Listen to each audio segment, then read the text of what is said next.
Hey there everybody, welcome back to the channel. My name is Chris Orme, and today I wanted to take a look at Kingdoms of Amalur, the Re-Reckoning.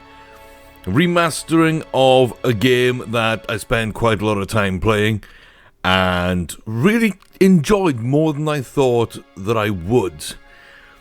Now, the graphics are improved, the sound quality seems as good as ever. Perhaps that's been slightly upgraded in places that I could tell. But what I really like about this is just a little bit of graphical work makes this game look and feel brand new once more. I really like the animations. I've always liked the variety of weapons, the attacks, and as well as all that, just a level of pure customization on offer in this title. I feel that this is perhaps up there with any open world RPG, which is quite something to behold when you're behind the controls for this character. And you can customize their look, their gear, you can make your own. There's a vibrant crafting system in there. And I'm just rolling through most of my sort of attacks and special abilities. We're not too far into the game right now. I have used a couple of glitches to get a lot more money than we should have. A lot more XP than we should have as well. They do still exist in the game. I will not be mentioning how and when. You can find that information online. But I do find they're quite game-breaking. I did it just to see if they were there and how bad I could kind of break this character without going too far into the story.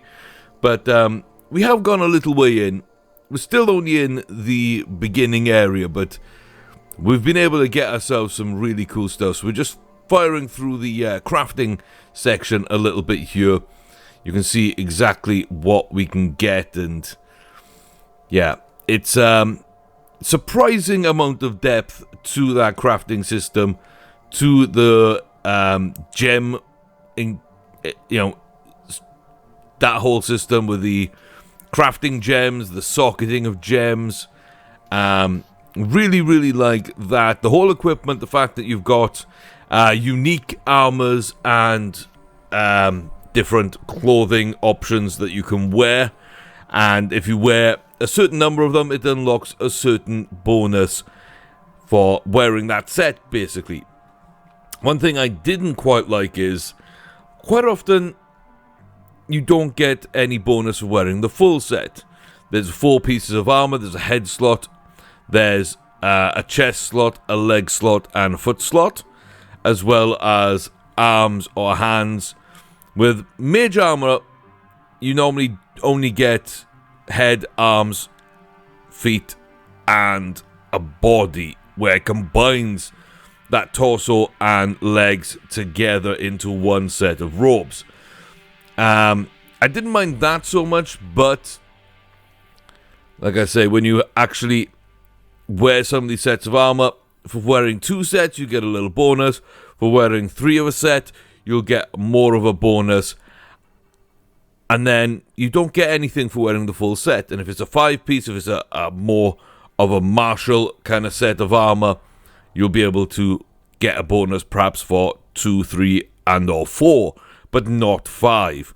And that does mean you can customize. You can put 1 piece of armor in that you really like from somewhere else and still get the full set bonus from the rest of the equipment that you're wearing. I do like the fact that you can use 2 different weapons and the variety from hard-hitting hammers to long swords and great swords, down to the daggers, fae blades, and chakrams, which are very interesting weapons. And then the magician's weapons would be more your staffs, your staves, your wands, those kind of things, which again, I think come together really good. The questing system, some of it feels a little fetch questy, some of it feels a little repetitive. There is a fast travel system, which is good. You can steal, which is very, very good. And you're going to see the limits of our game-breaking versions right now when we're going to talk to Olin Risberg here. We're going to go into the shop. You'll see just how much money we have. And there's no way we should have anywhere near this money. But there's still a few things. But I really like the up-close conversations here. I think the animations are pretty good. The aesthetic of the game I really have always liked very much. It does feel like a very gritty, realistic version of a fantasy world. And there we go. 8 million coins. And that allows us to do one thing very quickly, which helps with the whole crafting system, is you just buy out everybody at this point. So yeah, kind of crazy, but it is what it is. But yeah, you can see the amount of stuff you can get and just the quality you can get at the end of the day as well through all this stuff. And it really does make the game last longer for me when I'm looking at the...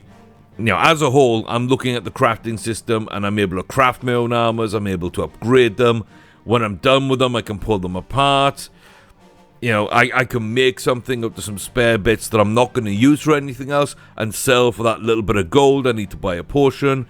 There's many ways you can turn this around. And I really like the way the whole system works. I think like I say, the world feels like a living, breathing world. It's its own IP. It's not based off of anything else. There will be the usual fantasy tropes in there. You are starting off as an unfated person, which means that perhaps you don't have a soul per se, which is kind of strange.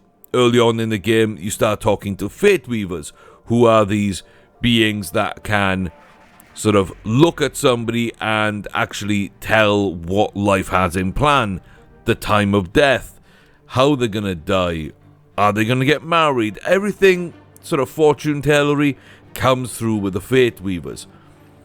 On the flip side of that, for someone like ourselves, our fate is unbound. We can do what we want and choose our own path. And that is very rare in the world. That gives us something special, but not something game-breaking. Not something I think is a huge, huge advantage within the world itself. It does mark us as a hero. It marks us as this being that can perhaps save the world from the current path it is on, which is war and destruction, as we find out early in the game.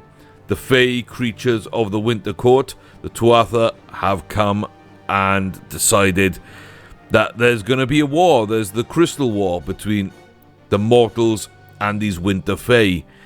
And yeah, it's been going for about a decade or so, I believe, at this point in the game. And you start off in a really interesting place where, it feels very high fantasy and very kind of colourful and a little cartoony, I would say, to begin with. But then, when you're let out into the wider world, it does seem to be more of an interesting, fully fleshed out world. So I quite like that. The sneaking system, you can see with the eyes there who actually notices you, who doesn't, kind of range, facing. All that I think is very good. The pickpocket system, the stealing system, the locks, the traps. There's so much of that element in here. And you can just loot. You can see there 99% chance of getting caught if we try and take these books. You can examine items before you take them. You can kind of look at them and figure out exactly how much worth there is to these items. I like that. The guards will put you in jail, or you can fight them off, or you can pay a fine. I think those are fairly standard at this point in terms of options that you can take. But the kinds of characters you meet, I'm always very impressed by. I really felt that the different factions felt distinct, but they also felt realistic. I could see them in a game.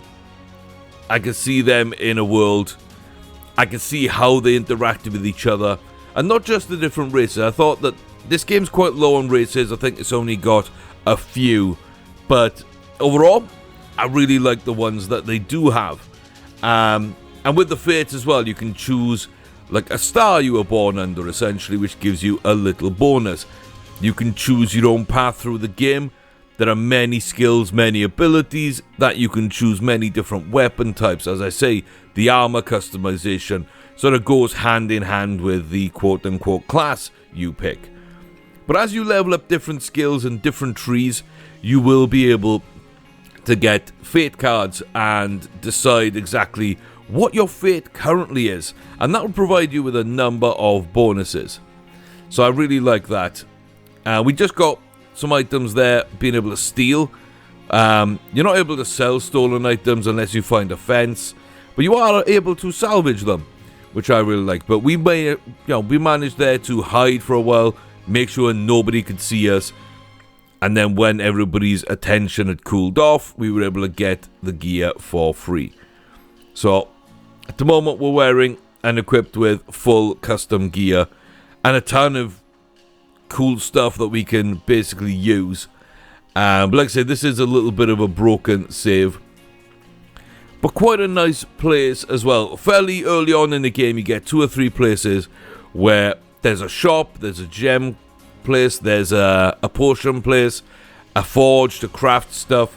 There's a ton of quests, there's a lot of enemies and reagents and different things, collectibles that you can pick up and kill and interact with that respawn.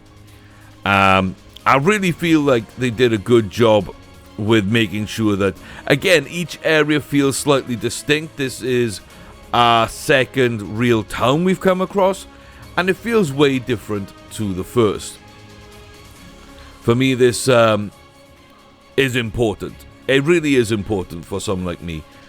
Let's say the water textures here as well, so it's a good sort of idea of how a game is able to run and still look good. I think they've done a good job optimizing that. Yeah, it just looks good, it sounds good, it feels good. The controls, I think they work really well too.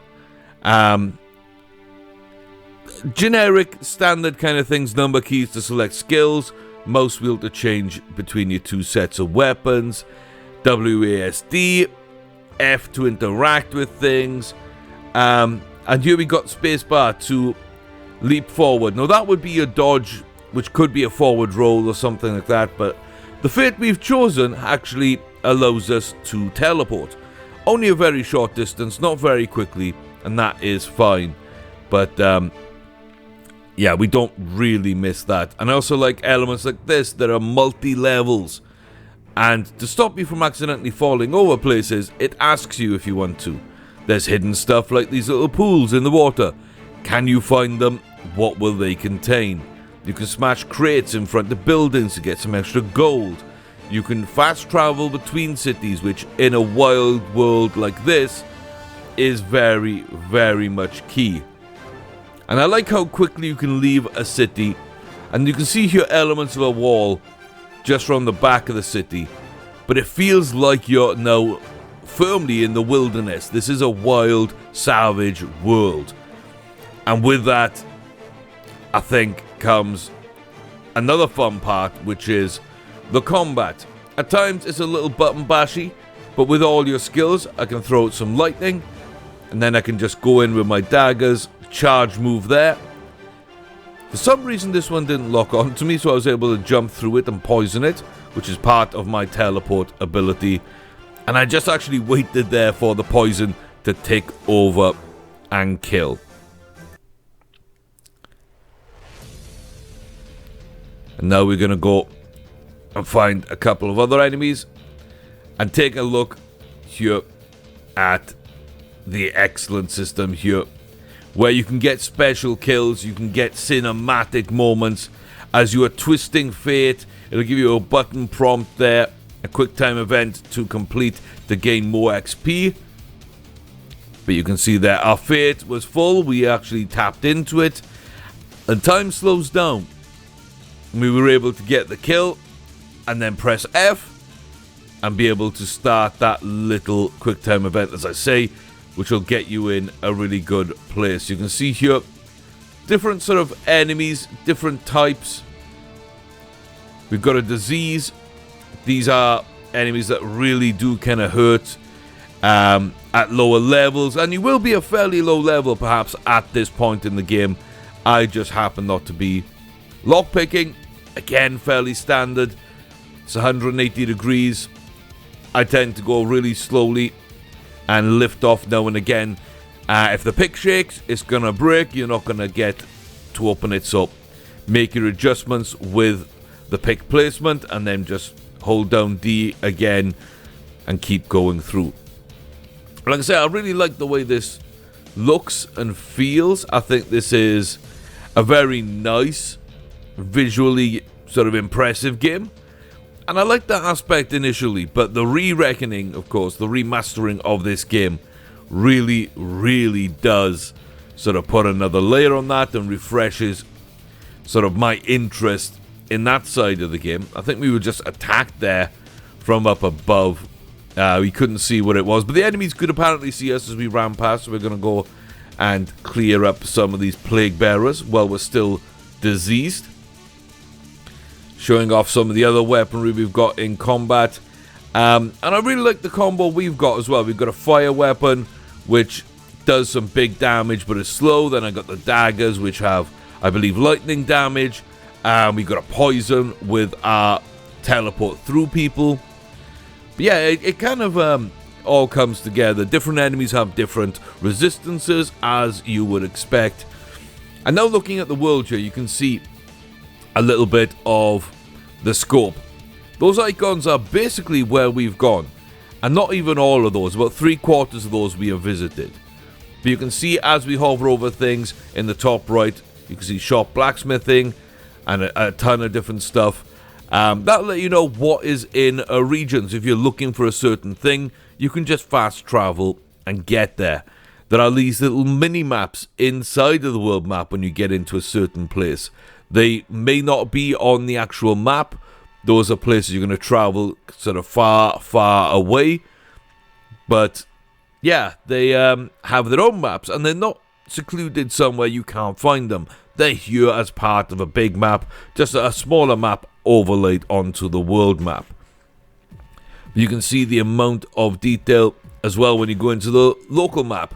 We have some skills that show up different things on the map, like enemies, secret passages. You can see the quests on there, the exclamation marks, the question marks, the circles, highlighted quest in gold, background quests that you are on but you haven't selected being in sort of a pale white. You can see some of those in the town. The red dots are enemies. But yeah, we can now fast travel back to Gohart, which is the other sort of town slash village we have passed through this early in the game. And again, I think it's slightly different. This feels more sort of inside a valley, really small, really compact. The others on a lake, it's wide open. This feels more like a small farming community trying to get everything together and sort of survive on their own. But as I say, really kind of cool. One thing I don't like is the sneaking here, where you can see someone who's asleep can actually see us. And then in this spot here, this is the only place I've really found it if we're able to get caught there. And we are able just to glitch out. And we can't teleport away. You can't use your charge move in terms of your weapon to try and get away. We will do that in a second. Here we smash the crates. We're not stuck on anything. We can't move. There's just a slight clipping issue. And I've seen this happen in a few places. Like I say, there's the weapon attack not getting you out. Really simple fix in this case is just to talk to Ugna, and that will actually free you up. Which is kind of strange, but I guess his hitbox might have been keeping you in there. I think actually after the conversation, because when he stands up, it brings you to the feet of him, which is only a couple of foot forward. It's not too far. But it's enough to get you out that glitch. And here we go, completing a quest, which is basically talking to someone. And there's multiple. This is only a very small quest. Very, very much optional work, but I really like doing that. So yeah, we go ahead and collect this. We get some gold. I don't like the fact that we're not looking at her, we're looking at ourselves in this, but that possibly could be from the angle we came into the conversation as well. We weren't actually looking at her, but everybody's got opinions on a certain number of topics you can talk to them about. You can see here this little glitter in the air, this little idea that there's an item you can pick up. Again, fairly standard, but I think incorporated fairly well in the game. And there is so much in this game. I'm not sure if, like, this letter has anything we can really do or action. I'm not sure how much we can interact with the world based on the fact now we have this letter. There may be something later that comes into that. There are a number of tomes, a number of books where you can basically just find out so much information and lore about the world. On the surface, it does feel fairly familiar. It feels a little generic in places. The story, until you get into it a little bit more, I think doesn't feel as epic as it possibly could. But reading around, the amount of lore and background in this game is amazing. If you take the time to dive in, to talk to people, to read those books, to read around things, my god, the amount they fit into this is spectacular. And once I started doing that on my first playthrough, it really did draw me into the world. So I really do appreciate the amount of work they've put in from that level of just amount of work, and then the level of immersion that brings into things. I really like the fact as well that you can basically skip quite a lot of what I would say is fairly main plot. There are ways you can jump ahead slightly, not on the very main plot line, of course, but some big important parts I think you don't have to do. You really can take your time. The amount of collectibles here, the reagents for your potion brewing, for example, they could be very, very useful. So it's worth collecting those as you can, but you're limited to how much inventory you can carry.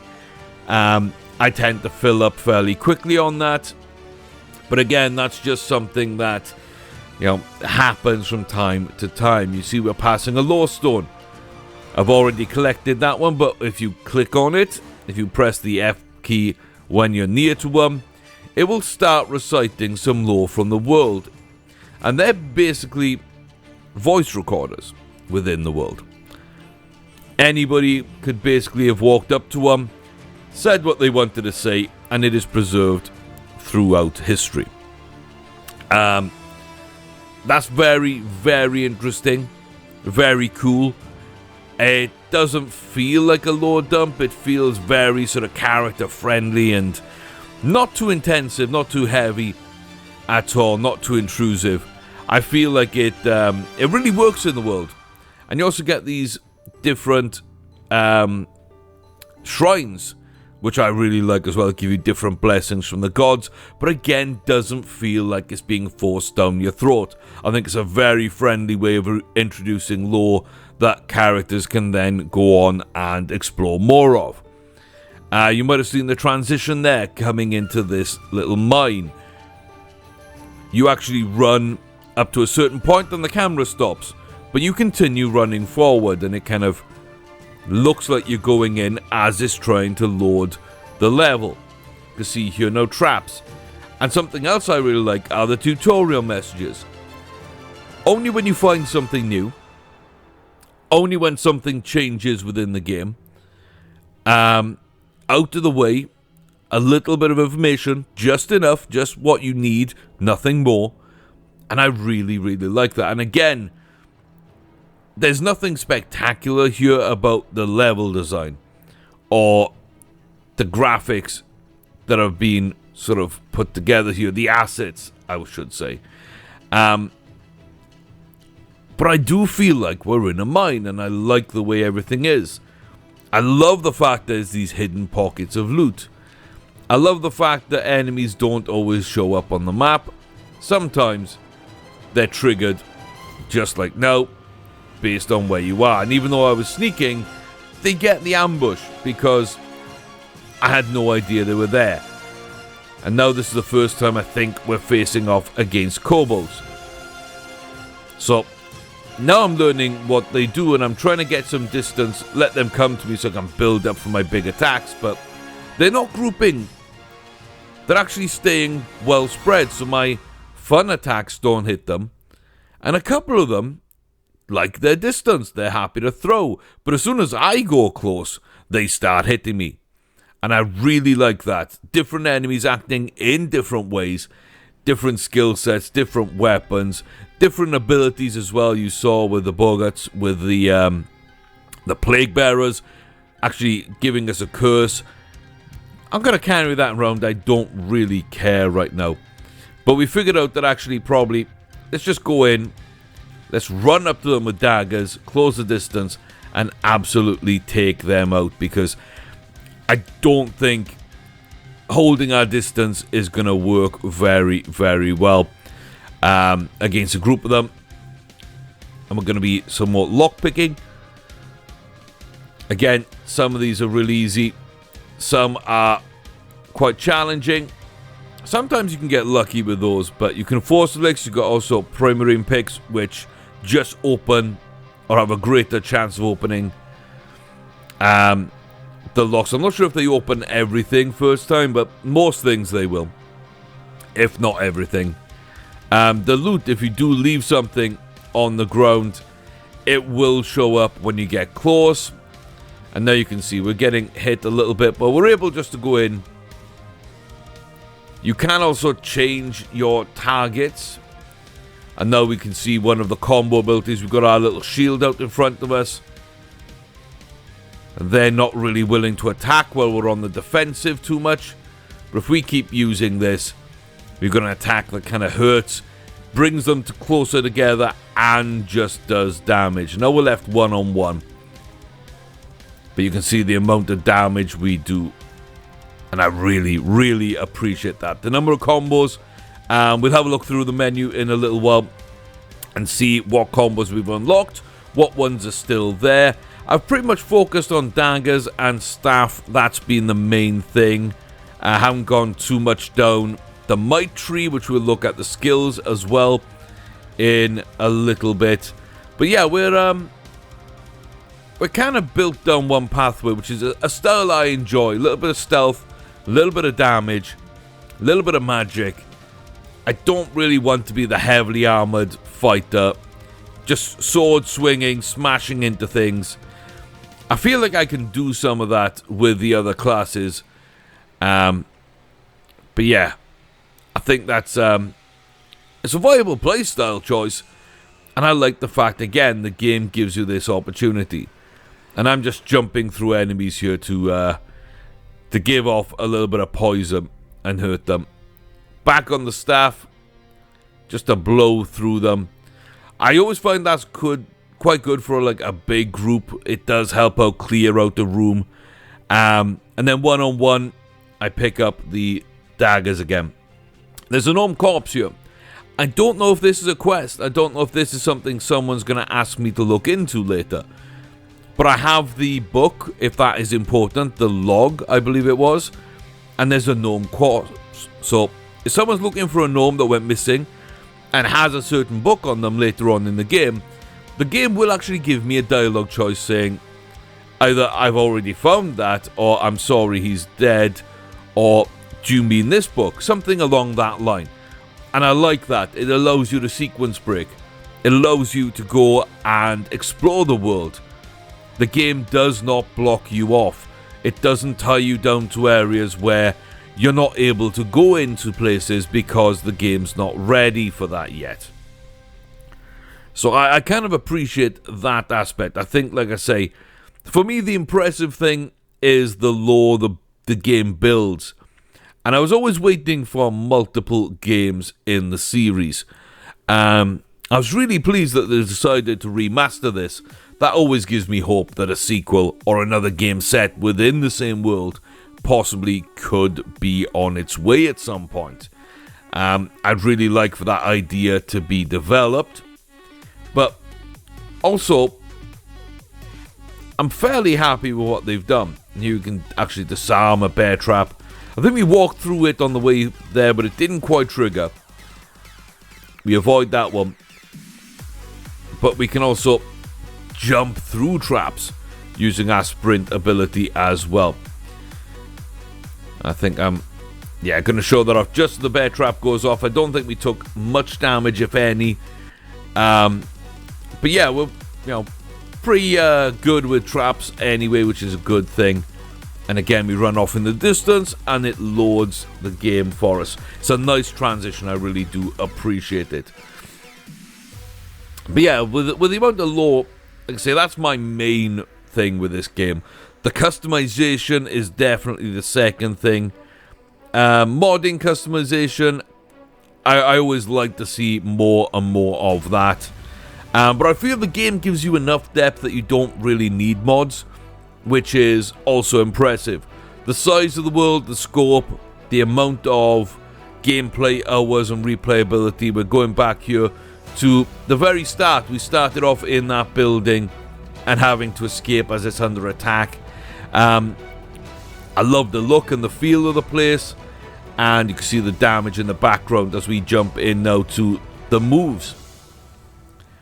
And you can see here some of them. It shows you the animation, it describes them. If you've unlocked them, it'll give you the button combinations for it. You can see the amount of weapons, and they all have their own things. This whirlwind I really like with the greatsword. But we haven't really done anything with these. I do like the fact that it's not just weapons, there's kicks. It's different things you can get onto things. So the crossfire, haven't used that too much, that's kind of cool. The shadow strike, you can just jump in between enemies. Really, really like that. The backstab as well, if you're able to sneak up on someone. Each weapon has a fairly distinct kill animation. There is also a skill in the game which allows you to actually increase your damage, which is also, I think, very, very cool. And pretty much any class can use that ability. So I think it's kind of cool. But you can see all the different weapons and the Feyblades here. And the Chakrams, I believe, are fairly unique in a lot of these styles of games. There's none that really use them. You can see the staves with the vortex. We use that. Scepters are kind of like firearms in a way. They use your mana pool and they just absolutely fire out quick. You can see here the Chakrams. I like these weapons. They're not the quickest, but they give you some range, which is really, really cool as well. Then you get your might abilities, your finesse abilities, and your magic abilities, based on what you've picked up. I believe it's sorcery, actually, not magic. It actually uses as the word, but that's basically the idea. So as you unlock abilities throughout the skill trees, that also gives you attacks. That also allows you to do things. And if you're not sure what it does, what it looks like, how to activate it, again, the game does a pretty good job of telling you where it is and how it is. So you can see here as well, I can look here now at these items and figure out what I like, what I don't like, and maybe start looking at them on the tree and figure out how I can unlock them. So I'm pretty happy with that. You even get a big meteor, you get a nice summon, there's some range spells, there's some different things you can do.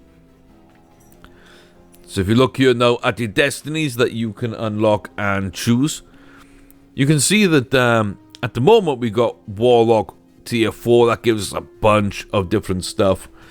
But the more we unlock, the more we have. And we've got quite a lot of other ones unlocked right now too.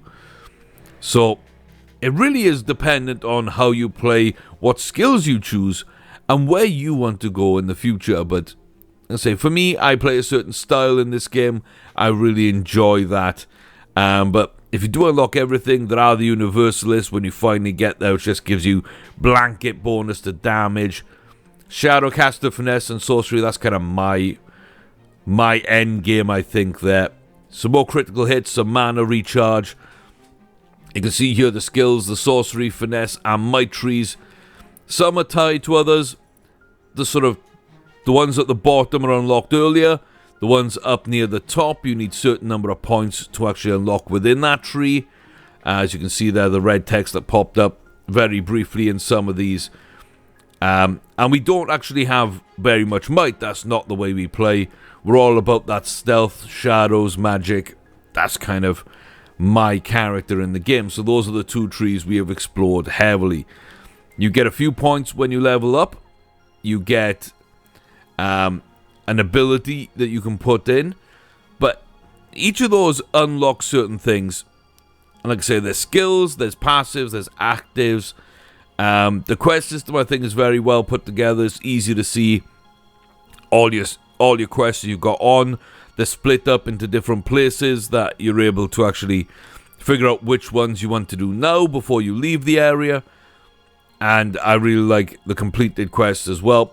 It shows you all the steps that you've done bit by bit to get there, including that first quest out of the darkness, which I think is a very good way of pulling you into the game. But as I say, I really like the way it's all put together. We'll have a quick look here throughout some of this stuff. But the game actually, like I say, gives you a lot of information about itself too. You've got all these skills here. We've got lore stones, as I say, giving that very in-character immersive way of feeding you information about the game. You get one of these points per level. I've chucked so many into blacksmithing because I wanted my own gear. Detect hidden to mean I wouldn't miss too much. Lockpicking helps. Sagecraft for the gems to improve those items. You can see kind of where we've gone. These are icons here are milestones. That means that something has improved.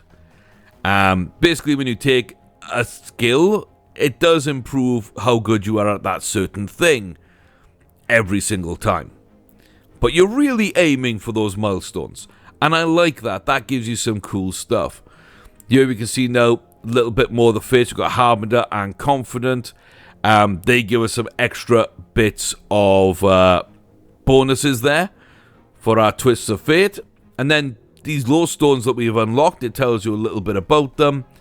And as you can see, there is a reward when we actually use them. And when we've actually filled them all up and discovered all of them, we get extra bonuses.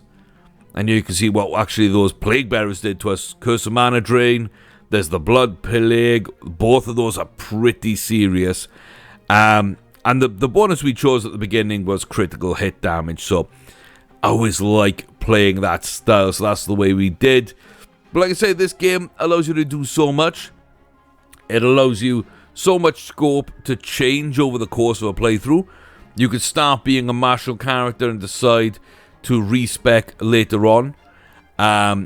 There's so much to it. I really like the fact there's an in-game manual that's fairly easy to customize your character through this and see kind of what you're missing, what you've forgotten about.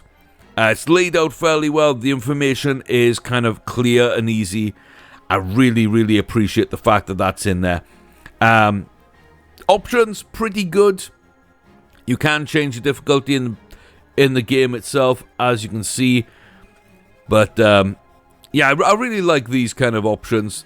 There's not too many. I've actually got the sounds very low for this. But as you can see, there's so many different bits and pieces you can put together. But again, not too much. It feels like the important stuff's there. The fluff isn't. You can rebind all your keys, which is always a bonus. But overall, I think that I really like this game. I've always liked this game. But it has felt dated lately. And it's been very interesting going back and actually looking over things with a fresh pair of eyes, with a fresh coat of paint on the game. It still feels really nice. It still plays really nice. I'm still blown away by the level of customization and depth that we have in a game like this from not a big studio, an independent studio, a brand new IP.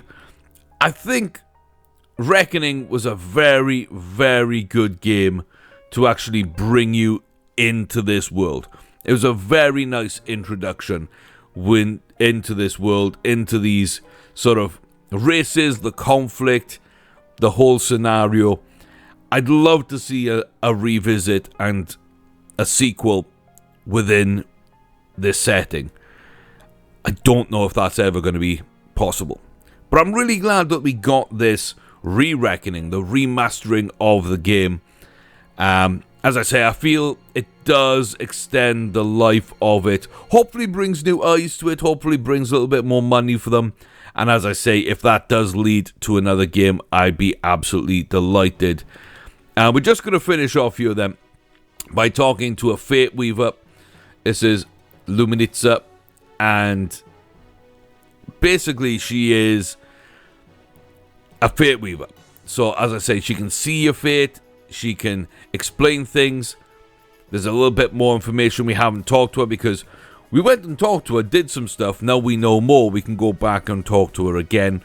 So I'm just clearing those options, figuring out her position on a few things. She doesn't like Cora. She really likes Brother Fallon. She's upset that he's dead, and that means that the village won't get their plague shields, which won't cure their disease. So she's willing to do that as a sign of good faith. But here you can see the Unbind Destiny. Resetting your abilities, your skills and everything. It costs a little bit of gold. I believe the more times you do it, the more the cost will actually go up. But if you get halfway through the game, decide you don't like your character, you want to rebuild and respect, there's another way to do it. I really appreciate that. Highly recommend this game. That's it for you then. Fantastic. Better luck next time. So yeah, I'm really, really excited to see what they can do here going forward. Hopefully more to come, but highly recommended. Very good looking game. Good sounds, good voice acting, great setting, great scope of the game, customization. So head on over, pick it up right now. I'll leave you with one of the intro cinematics from the game so you can get a feel for it a little bit more. But thanks very much for watching. I do appreciate it. Like, comment, subscribe, all that good stuff. You know the drill. I've been Chris Orme.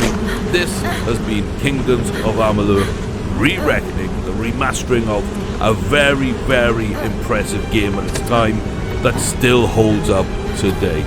I'll see you soon. Till then, take care, behave, stay safe, and I'll see you on the flip side.